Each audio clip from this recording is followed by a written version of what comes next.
Welcome to another episode of The Apprentice at Home, as we find our candidates relaxing after a hard day's backbiting and treachery. Lads, I'm sleeping through my actual alarms now. I'm sleeping like this. Dead to the world. I get better like this.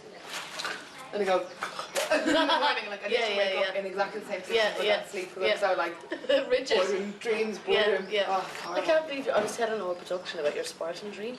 I think that's hilarious. Oh my god, it was. Did you hear that? Yeah, I did. Horrifying. And that Where Ginger? Imagine if Bill came out. Come on, Ginger. That's hilarious. No, Sarah hasn't lost her mind. There is an actual cat in the house. She was asking me like, what are you going to bring back now? Like, There is no one to bring. it's like, in that case then, Yeah. no, you're dead. Oh no! And he just sliced my Was he head. wearing And one of those Did he slice your head? Ginger. He had a sword like the Spartan. Ginger. Yeah. And he just did, in that case then you're dead. Was Jackie your binder or was it just No, it's just Jackie. No, Was Brian. she fighting We here? are Sparta. No, she was like normal. Yeah. That's just weird. It was terrifying. I'm the project manager for this task, so it's very critical that we win this task, otherwise I'm going to be in the boardroom and that's going to be my first boardroom experience with Bill, and it's going to be grilling if we lose no matter what, and I have to prepare myself for that. It's a very stressful period, very stressful. Like if everybody thinks that, oh well, it's a 3-day task, it's okay, it's not that important in your life in the grand scheme of things, even if you lose and even if you go out, but when you're here it's like a different reality. You live in parallel realities, like this is the most important thing in your life, that as if you're brainwashed. So I know if I go out, that I hope I won't, I will be like, that was nothing, why the hell was I stressing so much? Okay, it's really important for me this, but at the end of the day, I'm healthy, I'm going back home to a loving environment, I have my partner, I have my job, I have my friends. It's not that important, but here, it's like even now that I'm saying this, I'm like, no, there's no option, I can't lose. I'm feeling okay. I mean, it was a shock when Bill decided to appoint his PMs this week, but I think, I'm just trying to go over a few bits now for the presentation tomorrow and go through it with the girls and stuff, but I'll be okay when I've kind of got it down, an idea of exactly what we want to say. He assigned the PM saying that I think that you two, myself and Caroline, that was a PM for the other team, are people that I think they're trying to go under the radar. Like, I didn't think I'd been staying under the radar, as he said, you see. So, like, I probably was quieter. I wasn't quieter than most people, but I thought I would have been on a par with a few people.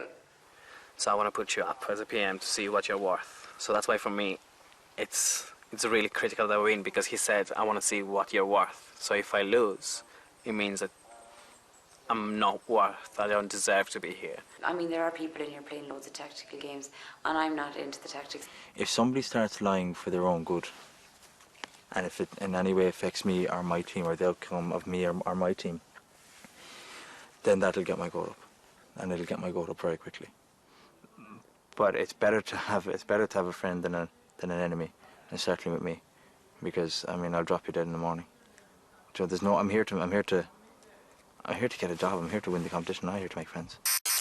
In the crunch periods, if we're in the boardroom or we're on a task, and somebody blatantly says that I did something that I didn't, or vice versa, then it'll rile up. Because I'm only really here for one reason. If there are games being played, I don't know of them and I don't want to know of them. I just want to kind of get here, get as far as I possibly can, and like the dream would be to win it and do really well. Like Apprentice, absolutely. The second I met him, I knew that we were going to have a laugh together, and we do, and he's hilarious, and I just love spending time with him. The person that I am closer with here is Michelle, in a sense, because we're very similar. But I connect with Sarah in another level. She has a really dry humour, she's very sarcastic, and I think she feels that the only person that can actually understand her is me, and I feel the same in the same way. I was like, And then we're going to have Dr. Soleil and Brittany. I'll have got Yeah, 300 euro. He's done very well. He's 300 Oh, euro. no, we didn't even spend a lot. Yeah, no, you have pocket change. Yeah. So I have to buy myself a mink. I've heard people saying, oh, you know, who are you going to bring in and, you know, be careful and blah, blah, blah. But I'm purely going to base it on the performance. This week, Bill has instructed the candidates to create a billboard campaign for Lucasade Light, and Will describes his busy day on the casting couch. Lads, can you just take down your tops because the idea of Take this them down. We'll take them up, like, you know, because we wanted to see the ads for the ad, like, you know. But anyway, it was comical. But you actually asked to see their ads. I did, but then the second people that came in, We it was couldn't like a without you. 52-year-old with a beer belly, like, Jamie today was sent the menu for lunch, and about 10 minutes later I looked over, Jimmy still looking at the menu. I goes, "You alright there, Jay? You picking the wedding menu or what?" Yeah. He eventually picked it out from me, and then he handed it to me, and I was like, "Oh, This look is it." comical. And then Jamie goes, "Oh, what do you get, Jamie?" He's like, "Oh, I get into the goujon." And I was like, "Do you think I'd like them?" And Jerry was over. lads, you explained this so much. Oh, you had a couple of other clangers there. What else did you No, do? he didn't. No, You nothing did. You did something else with the door as well or something. You did something stupid. Listen. Here we see Jamie and Caroline keeping it nice and professional. The goujons now was the funniest one, and Well, I liked them, Jay. And then You're one laugh, we you- stood there doing the joke then, but no one else would get it. We were, I'd love to get a job in their and office. you were like, I probably won't like them. I don't mind as long as we win tomorrow, and I don't care if any hot boys come with me. Oh God, I want to win this tomorrow. Even off-duty, the candidates can't help but think about work.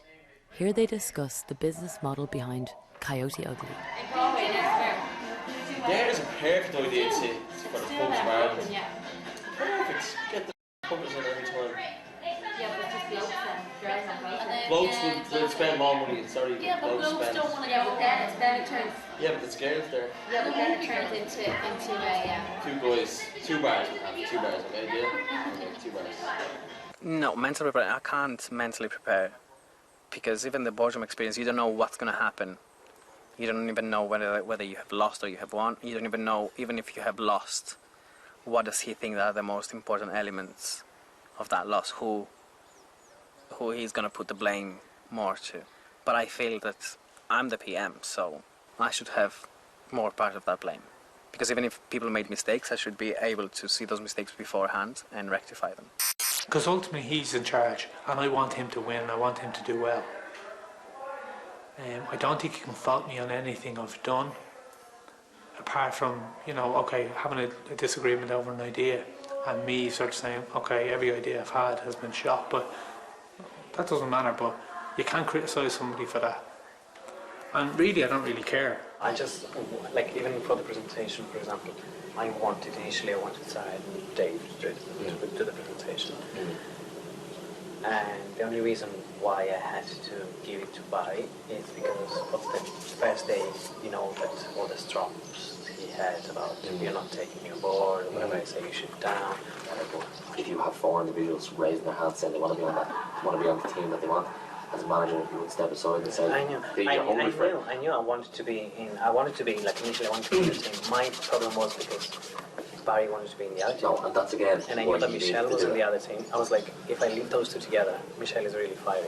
And Barry is, you know, Barry is, there was going to be a fight in there, and at the end of the day, we're going to end up with no photo. Yeah, well, that's. But I do know that it was critical for me to be with you there instead of the photo shoot. But I do think that you didn't make a decision because it's kind of lucky in a way that stuff did burst out before we split. Do you know what I mean? Because if you didn't know about that, and then it would be I wouldn't know. Get the fucking photos out of me and fucking. I would have made it. I'm going to, you know, maybe say 40 or 50 words tomorrow to emphasise the ad, but I shouldn't have to say a thing. It should be like speechless. Should be no words necessary, if I'm being honest. The ad should be boom. And that's why it looked like I was constantly, not constantly, but I just bit my tongue all day today. Where yesterday, I think Panos was very, very frustrated with me. And he was, because, not frustrated, but certainly kind of gone. He was annoyed because I had a difference of opinion on what we were going with.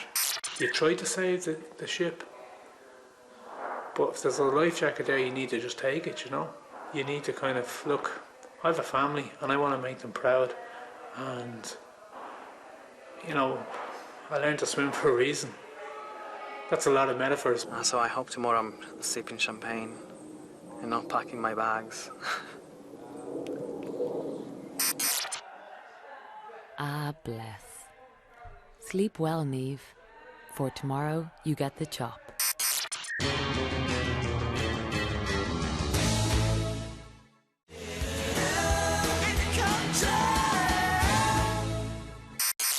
Welcome back to the Apprentice house, where the boardroom post-mortem is in full swing.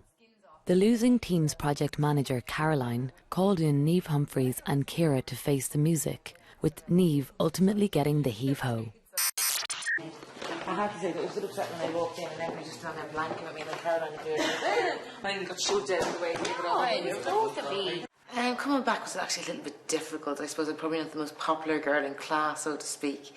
So I think when I came through it was quiet. When Caroline came in behind me, the place kind of erupted. Chucked it out of the way and hugged and kissed and cuddles for Caroline. But it doesn't really bother me because I'm not here really to win any kind of friendship competitions, but at the same time I suppose you kind of feel like, does anybody really think that you deserve to be here? Don't be like that, miss. Aw, poor Ciara. It was horrible though. Like, I actually, Niamh didn't hug me and I cried. You were holding hands with me. I cried. I just started crying. And I was like, I was doing not to cry, like. Don't you cry, don't you cry, don't you cry. She's like, but like, it's hard not to. Why not grin and bear it and grit your teeth and hug someone? It only takes a second to fake it. I think people are naive in thinking that they can put on a show for camera and it won't come out. I think you can tell instantly when you're watching somebody that, you know, that they're kind of, you know, putting on a bit of a show. But she wouldn't talk to me out on the couch before we even went in. Well, what did you say? I didn't think you said anything that bad about her in general, did you? Well, I didn't, but she just took her in. She just thought I should have brought in the boys, basically. Yeah. I don't, because they didn't. She did, she said it to me, Tara. Come on there. Tara, did you hear what she said in the boardroom? No, I didn't really hear. She said that. She said in the boardroom yesterday that I should have. the boys had a chat with Caroline and she said told her she said it to Bill and Bill was Did she like, honestly think after Jamie coming up with the idea and Kieran doing all the work but on she the said graphics that it you in should the have- boardroom to Bill and Bill was like, what's this? Because she said Caroline, there was no way Caroline was going to bring the boys into the boardroom. Caroline knows that I don't rate her, and I've said it on many occasions that I don't think she's capable and up to the game. And Bill was like, what's this now? They'd all made What? that decision And she said, oh, they had a yesterday. conversation about it. And Jack goes, what conversation was this? And she goes, I heard there was a conversation. There's no conversation. So I was just like, and I was like, I think that's absolutely. I take such offence that you would say that I would do such a thing. I said, so I'm friends with these people and I think it's so unprofessional that you would say that I would. I said I based my decision on the task and people's professional capabilities and blah blah blah. And Jackie was like, what conversation? And she couldn't back it up. And he said, so, Niamh, who should be in here instead of you then? And it was like a tumbleweed. How did Niamh take it? How did she take it? Like, She did. She take what? And I went and I gave her a hug. yeah, And I said, that's no, like when Bill said you're fired to Niamh. Oh, she just goes thanks and she got up and went. But she was sitting on the seat outside on the couch and we had to go out and she went first. I went up and I went, she you got know, up, I gave said, her a hug. she stood up and I was like, Niamh, I'm sorry. Yeah, and your best Niamh. look. Your Niamh. I And came in then- and I was like, look, I'm really sorry. And she sat down on the couch.